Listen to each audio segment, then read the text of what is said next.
Assalamu alaikum wa rahmatullahi wa barakatu. ‘Yan uwa masu albarka, barkamu da sake haduwa a cikin sabon shirinmu na gyaran rayuwa, wanda tsangayar Radiant Umma Podcast ta ɗauki nauyin kawowa a cikin kwana 30 na wannan wata na Ramadan. Alhamdulillah, ‘yan uwa masu albarka, taken wannan darasi namu yau shine kyautata wa iyaye, wato hanyar samun yardar Allah subhanahu wa ta'ala. Insha Allah, a yau za mu tattauna akan wata ibada mai girma wadda mutane da yawa ke sakaci da ita. Wannan kuma ibada ita ce kyautata wa iyaye.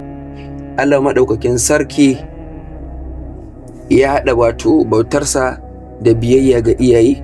Kaga lalle da abin da Allah subhanahu wataala da ya haɗa shi da bautarsa, lalle wannan abu ya zama kenan mai girma matuƙa gaya.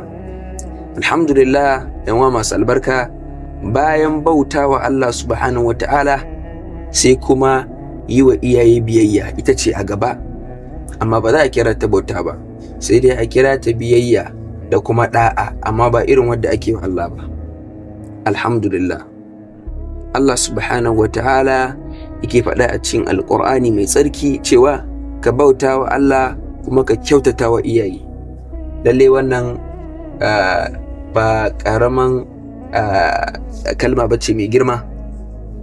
Wannan yana nuna girman matsayinsu a musulunci a wajen Ubangiji Allah subhanahu wata'ala. Kuma iyaye su ne dalilin zuwanka duniya, ya dan uwa mai albarka, ya yar uwa mai albarka.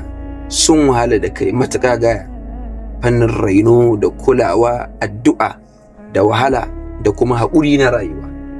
Ka duba ka ga duk irin kukan da za ka yi na dare, da kashin da za ka yi, da fitsarin da za ka yi, da wata cuta da za ka yi, duk za su yi wahala da kai su ci gaba da kula da wannan abu. Lallai wannan ba karaman abu ne wanda kuma baka saka biya wa ɗan iyayen naka ba. Saboda haka kyautata musu ba alheri kaɗai ba ne, a'a haƙƙi ne, haƙƙinka ne, wajibinka ne, kamar yadda kake da haƙƙi ka bauta Allah subhanahu wataala, haka zalika kana da haƙƙi akan ka girmama iyayenka, kai musu biyayya matuƙar ba saɓan Ubangiji ba ce.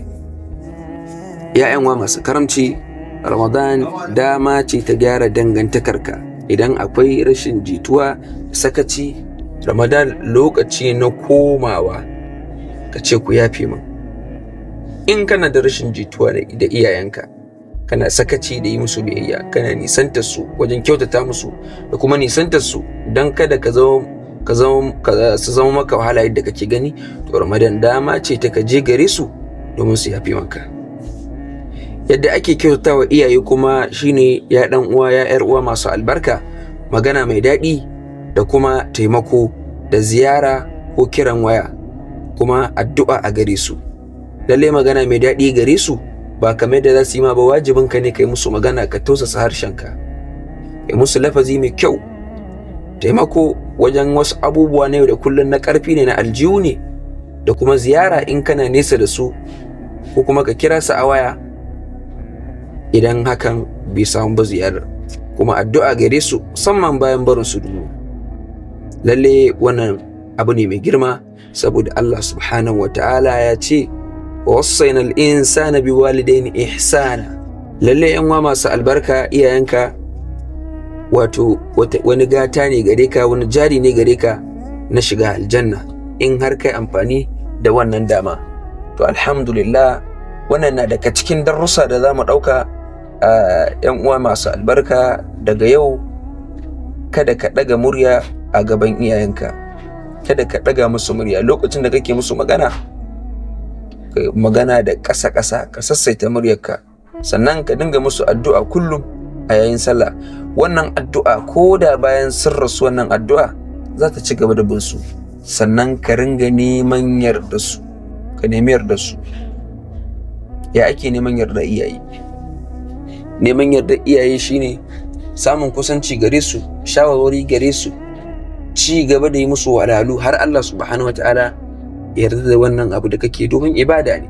Kira zuwa ga 'yan uwa musulmi a yau, mu kiyaye kanmu, mu guji kanmu da aikata wani abu zai iya rusa musu farin ciki, da zai iya sanya su damuwa.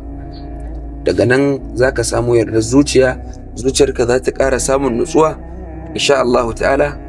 alhamdulillah muna roƙon Allah subhanahu wataala ka gafarta iyayenmu, ka saka musu da alkhairi bisa renonmu da kuma kulawa da mu a lokacin ƙuruciya, ka ba mu ikon kyautata musu. Allahumma amin ya hayyu ya qayyum, wassalamu alaikum wa rahmatullahi wa barakatuh.